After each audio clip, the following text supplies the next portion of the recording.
Clara was born into a world of chaos, confusion, and uncertainty, I guess, just like anyone else. She, like so many of us, hoped that someday she would have and control enough stuff to free herself from her emptiness, from vulnerability and confusion. She wanted to achieve higher status. She wanted to acquire wealth and fame, perhaps develop power and so on. But as she grew older, she realized that this hope was keeping her contained in her problems.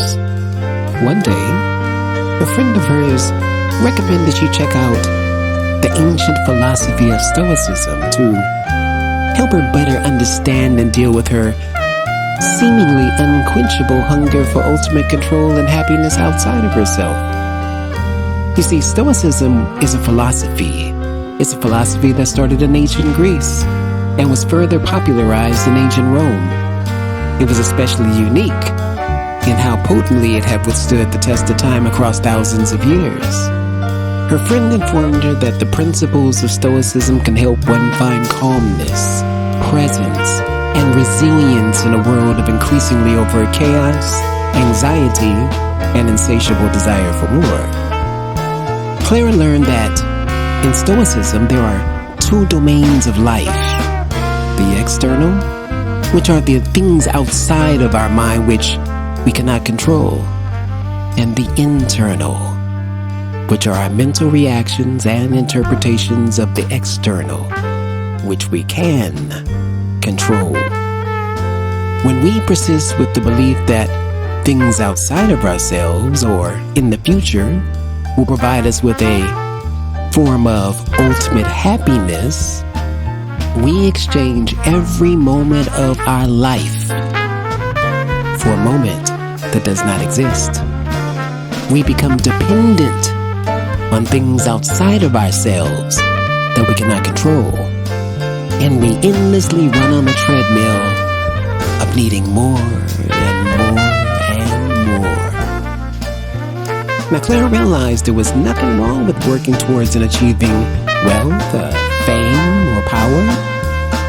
But in the Stoic's mind, these things are merely to be enjoyed if they do work out, but not to be depended on for one's happiness. For if one is dependent on them, their happiness and peace in life are especially susceptible to being inconsistent, taken, or never achieved at all.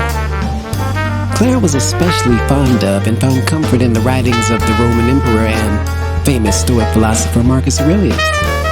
He was, in his time, the most powerful person in the world. Yet, he had little interest in self-indulgence. He had little interest in things outside himself. He wrote, "Almost nothing material was needed for a happy life, for he who understood existence."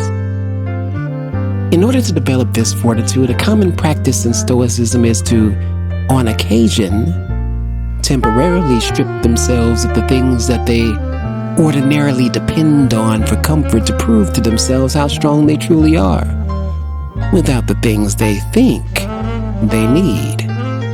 Seneca, a Roman statesman and one of the most renowned Stoic philosophers, wrote this in a piece of classic literature entitled Letters from a Stoic. "Until we have begun to go without them, we fail to realize how unnecessary many things are. We've been using them not because we needed them, but because we had them."